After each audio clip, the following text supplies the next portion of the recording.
My cousin showed up to my cafe's grand opening in a $900 coat, handed me a jar of burnt beans with a note that said, "Since you took everything." So I smiled and said, "Cute, did you roast these yourself?"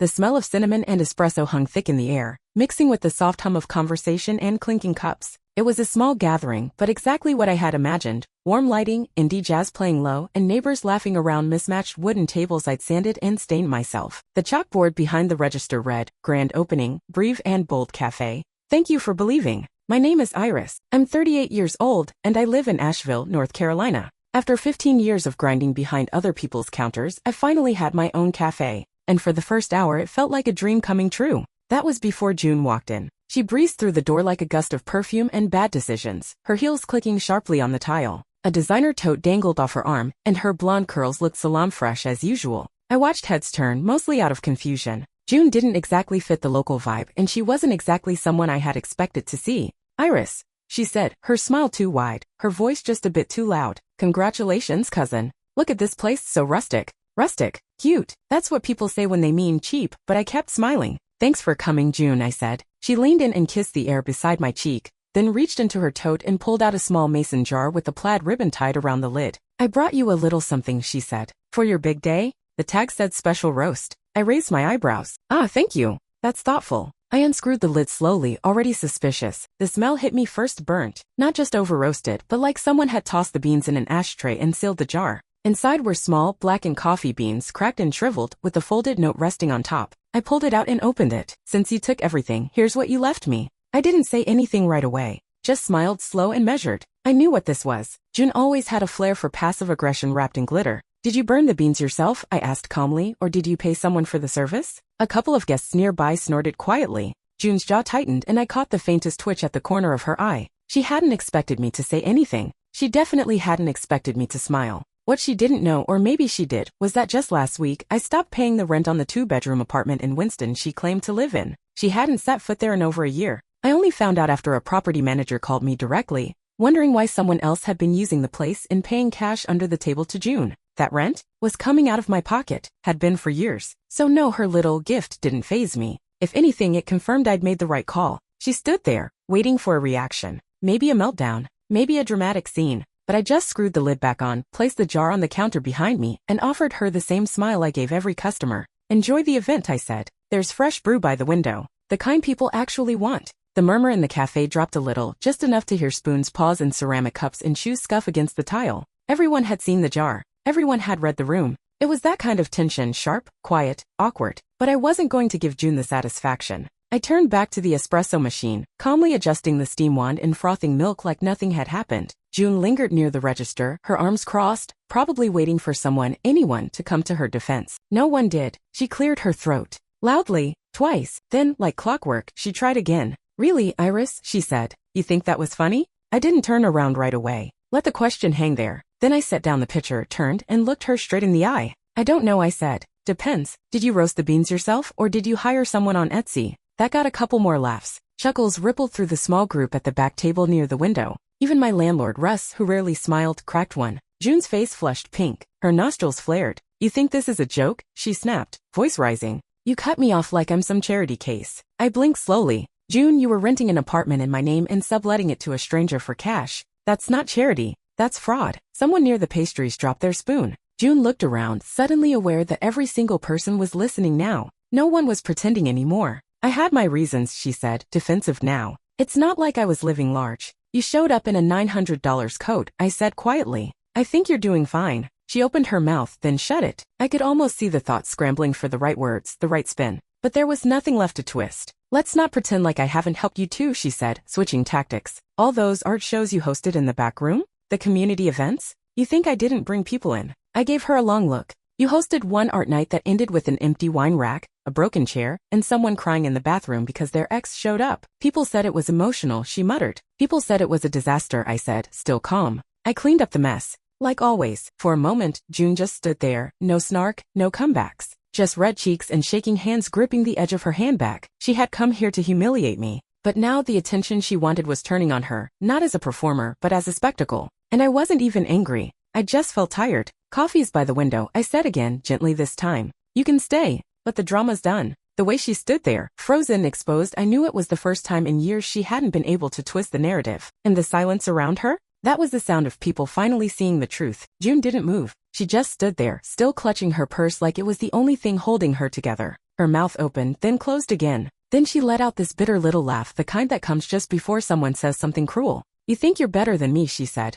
loud enough for everyone to hear. I tilted my head. "I didn't say that. You don't have to," she snapped. "You always thought you were smarter, more responsible, more together. Ever since we were kids, you were the one with the part-time jobs, the grades, the plans. I was just the screw-up you had to fix." "That's not what this is about," I said. "Oh, isn't it?" Her voice cracked. "Because from where I'm standing, it sure looks like the golden girl finally got her big opening day. Coffee, lights, applause. And all I got was a jar full of nothing." I didn't say anything, because deep down, I knew none of this was really about today. "This whole family always treated you like you walked on water," she went on, pointing at me like I was on trial. "You know how hard it's been for me? You think I liked asking for help? You think I liked depending on you?" "I never said you did," I said quietly. "I had no choice," she hissed. "Because everyone looked at you when they wanted something done. Need a fundraiser organized? Iris. Need someone to cover rent? Iris. Need someone to clean up your mistakes? Iris. And who kept making the mistakes?" I asked, still calm. That landed harder than I meant it to. Across the room, Aunt Lydia had gone still. She was sitting near the bookshelves, holding a tiny espresso cup in both hands like she was afraid to move.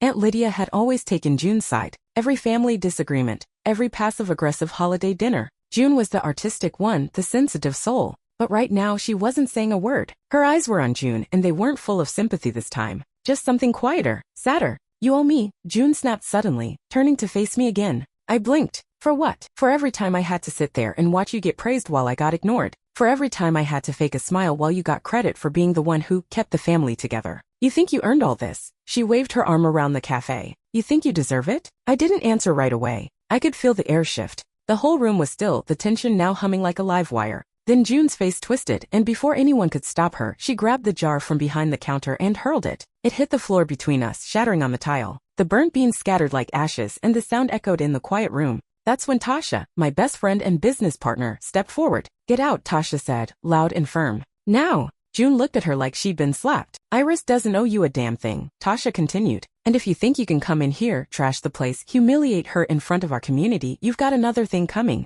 For once, June didn't argue. She just stood there, shaking, humiliated, completely out of control, and very alone. Then she turned on her heel and walked out the door. The silence that followed wasn't empty. It was full of something new. Respect. The cafe was quiet after June left, too quiet. No one said a word for a while. A few guests slowly resumed sipping their drinks, but the mood had shifted. The cozy, celebratory energy now felt heavier, like someone had dimmed the lights just a notch. I grabbed the broom from the back hallway and crouched down to sweep up the shattered glass and charred beans. My hands didn't shake. I thought they might, but they didn't. Aunt Lydia approached quietly, her cup still in hand. "She's just emotional," she said, not even trying to sound convincing. Creative types break under pressure. I looked up at her, the dustpan half full in my hand. "That's what we're still going with?" I asked. "After all these years?" Lydia sighed, glancing over her shoulder like someone might swoop in to defend her. "No one did. She's had a hard time," she said, softer now. "So have I said. But I didn't throw a tantrum in front of everyone I know. I didn't turn a day I've worked years for into a performance." "She didn't mean to ruin it," Lydia tried again. "No, I couldn't.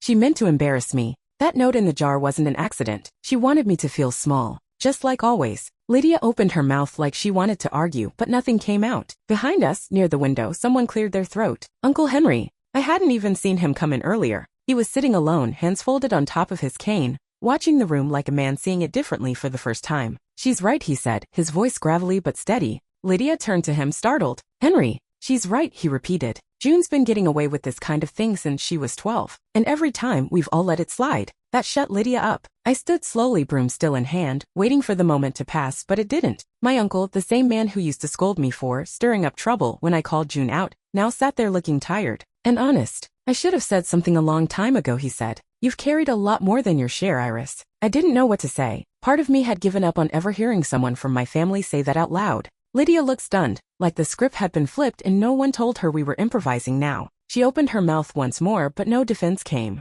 Just silence. "I'm not her crutch anymore," I said, finishing the last of the glass and coffee beans. "That ended today." Henry nodded once. "Good." Lydia just stood there, holding her empty cup with both hands like she needed something to do. I dumped the dustpan into the trash and took a long breath. The cafe wasn't perfect, but it was mine. And for the first time in a long time, I felt like someone had finally chosen my side. The voicemails started the next morning. I woke up to 5 missed calls, all from June. The first message was just static and breathing, like she didn't know what to say. The second was a flurry of insults, how I was heartless, how I embarrassed her in front of half the town, how I'd changed. Then came the guilt. You know I've been struggling, she said in the third message, her voice suddenly softer, rehearsed. I didn't mean for things to go like that. I was just overwhelmed. I didn't respond. By lunch, there were 3 more messages. One was just crying. One was a long story about how our childhood wasn't as perfect as people think and how she was always in my shadow. The last one ended with, I just need someone to care. I thought you were that person. I sat at the back table in the cafe, sipping my coffee slowly, watching the late lunch crowd file in. College kids with laptops, older couples with poetry books, a man and his daughter playing chess with coffee stir sticks. Peaceful. Exactly what I'd wanted when I started all this. You gonna block her? Tasha asked, sliding into the seat across from me. I shook my head. Not yet. She raised an eyebrow. Why not? I want to see what she does next. You're playing with fire. Maybe, I said, but this time I'm holding the extinguisher. That night, June called again twice. No voicemail, just the sound of her name flashing on my screen over and over. I muted it, watched it stop, then start again. When I finally checked the latest voicemail, her tone had shifted again. I just need a small loan, she said. Just enough to get me through this rough patch. You know I'll pay you back. I always do. That was a lie. She never had. The next message came hours later. Her voice was lower, more controlled, and colder. You think you're better than me. You think this cafe makes you someone, but you'll never have what I have. Family, talent, real love. You're just a barista with a credit score. I didn't laugh. I didn't get mad either. I deleted the message, then silenced her number. The next morning, I woke up to a text. You'll regret this. You always do. And for the first time in years, I felt nothing. No anger, no fear, just peace. She was spiraling and I wasn't going with her. The bell above the cafe door jingled just past noon. I glanced up from behind the counter and felt my stomach sink. June. She looked different, not put together like usual. Her hair was pulled back in a sloppy bun and her eyeliner smudged like she'd slept in it, or not at all. She wore an oversized hoodie and leggings that didn't quite match, and for once, she didn't seem interested in who was watching her walk in. She didn't even make eye contact with the other customers. Iris, she said, her voice low. Can we talk? Just 5 minutes. Tasha was halfway out of her chair before I waved her off. It's okay, I told her. I got it. I motioned toward the hallway that led to the staff break room and nodded for June to follow. Once we were inside, I shut the door. The hum of the refrigerator was the only sound for a moment. Well, I asked. She pulled her sleeves down over her hands, eyes darting everywhere but mine. I messed up, she said. I know that, and I'm sorry for what happened at the grand opening. It wasn't fair. I shouldn't have. What do you want, June? I cut in flat. She looked at me then, really looked. And in that second I saw it, that mix of desperation and calculation she'd always carried. I just need a little help, she said. Not forever. Just one last loan. I'm behind on a couple things and... No, I said. Calm, clear. She blinked. What? I said no. Iris, please. You know I wouldn't ask if it wasn't serious. I've got no one else. You had me, I said. For years. I paid your rent. I covered your messes. I believed you when you said things would change. And you lied. Every single time. Her bottom lip trembled, but I didn't move. I'm not mad, I said, but I'm done. For a second I thought she might cry. But instead, her face twisted into something harsher. That old familiar look of indignation. I should have known, she said. You were just waiting for a reason to cut me off. No, I said. I was waiting for a reason to believe you wouldn't do this again. That moment never came. She stood up fast. You think you're so strong, she muttered, brushing past me. Enjoy your little cafe. Hope it keeps you warm when no one else shows up. And just like that, she was gone. I stood there for a while, not moving, not thinking, just breathing. No yelling, no drama, no guilt. I had finally said no. And that one word echoed louder than anything else ever had. It had been a quiet couple of days. June hadn't called again. No texts, no voicemails, no surprise drop-ins. Just silence, and for once I welcomed it. I was halfway through restocking the syrup shelf when my phone buzzed. Aunt Lydia. I let it ring the first time. Let it go to voicemail, but she called again, and again. I sighed, wiped my hands on a rag and picked up. Hi, Aunt Lydia. Her voice was soft, like she was already bracing for resistance. Iris, sweetheart, I know you don't want to hear from me, but I just wanted to talk. About June. A pause. Yes. I leaned against the wall. She's struggling, Iris, really struggling, and whether you like it or not, you're her only hope right now. I let out a quiet laugh. That's funny. She said I was the problem. She didn't mean it. She did. And so did you when you used to defend her no matter what she pulled. So what's different now? Lydia hesitated. She's back living with me, she said finally. She doesn't have her own place anymore. That surprised me, but only a little. She sublet an apartment that I was paying for, I said, behind my back, took cash from someone else while I footed the bill. Did she mention that part? She's embarrassed, Lydia said. No, I said. She's caught. There's a difference. She just needs some help, Lydia tried again. A small loan, something to get her started. She's trying to apply for jobs she's looking into. I'm not interested, I cut in. She's your cousin, Iris, and I was her savings account. Lydia's tone shifted slightly, just enough to slip in some old guilt. I know she's made mistakes, but she's still family. That line doesn't work anymore. Iris. No, I said, calm but final. I'm not giving her money. I'm not bailing her out. I'm not talking to her. And I'm not going to keep pretending that the problem is just she's emotional or creative. The problem is that you've all enabled her for years. And now you want me to do it again. Lydia went quiet, then barely above a whisper. You don't mean that. I do, I said. This isn't a phase. It's a boundary. She sighed. So that's it? You're just done. I'm free, I said. And for a second I felt it in my chest, like something that had been pressing on me for years had finally let go. There was no dramatic ending to the call. Just a quiet goodbye and a click. I looked around the cafe, at the people reading books and sipping lattes, at the soft sunlight streaming through the window. This was my life now, not the chaos I inherited, the peace I chose.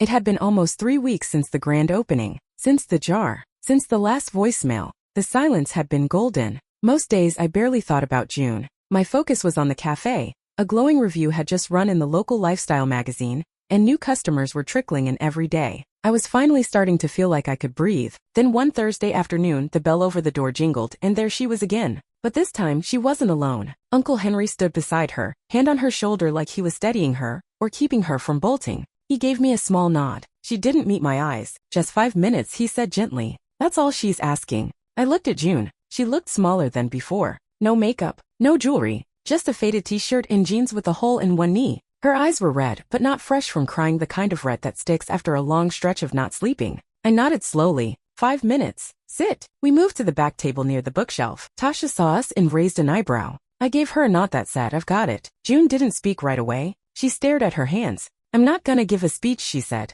I don't have one. I waited. She took a shaky breath. It's not working. Any of it. No job. No savings. No backup plans. I burned every bridge I had, including you. Still, I said nothing. I've been staying with Aunt Lydia, but I don't think that's gonna last. And I don't blame you for not helping. I just wanted to say, She finally looked up. I'm sorry. It wasn't dramatic. It wasn't loaded with excuses. Just quiet. Honest, maybe? I studied her face. She wasn't performing. Not this time. I'm not gonna bail you out, I said. She nodded. I figured. I'm not giving you money. I'm not fixing things. That part of us is over. I know. But I said, and this time I made sure she was really listening, you've never had to deal with consequences before. So maybe it's time you learn. June looked like she might cry, but she didn't. She just nodded again. I guess I deserve that, she whispered. You do. She stood slowly, nodded a quiet thank you to Uncle Henry, and walked toward the door. She didn't ask for anything else, and for the first time, she didn't leave me angry. Just quiet. Maybe that was the first step. It was a Tuesday when I got the update. One of our regulars, Margot, who worked at the grocery store across town, stopped by for her usual lavender oat milk latte. As she waited at the counter, she said it casually like it was just neighborhood gossip. Saw your cousin stocking shelves at the store yesterday, she said. Didn't recognize her at first. I blinked. Really? Yeah. Quiet but doing the work. Showed up on time too. I just nodded. There wasn't much else to say. Later that night, after we closed, I sat at the same table by the window where June had once tried to turn my opening day into a mess. The jar was long gone, but I still remembered the sound it made when it shattered. My phone buzzed. A single text. June, I'm sorry. That was it. No strings, no follow-up ask, no guilt. I stared at the message for a while, not because I didn't believe her, but because I did. And maybe that's what made it feel heavier. I didn't text back. Instead, I smiled, just a little, and put the phone down. Then I locked the cafe, grabbed my keys, and stepped into the cool North Carolina evening. For the first time in years, my phone wasn't buzzing with demands. My bank account wasn't bleeding from hidden handouts. My peace didn't feel like a loan that was about to be called in. I was just free. Not from family, but from being the version of myself they needed me to be. The cafe lights glowed behind me as I walked to my car. I glanced once more at the message before slipping the phone in my pocket. No resentment, no grudge, just a fragile olive branch. And that was enough, because this time I didn't need to reply.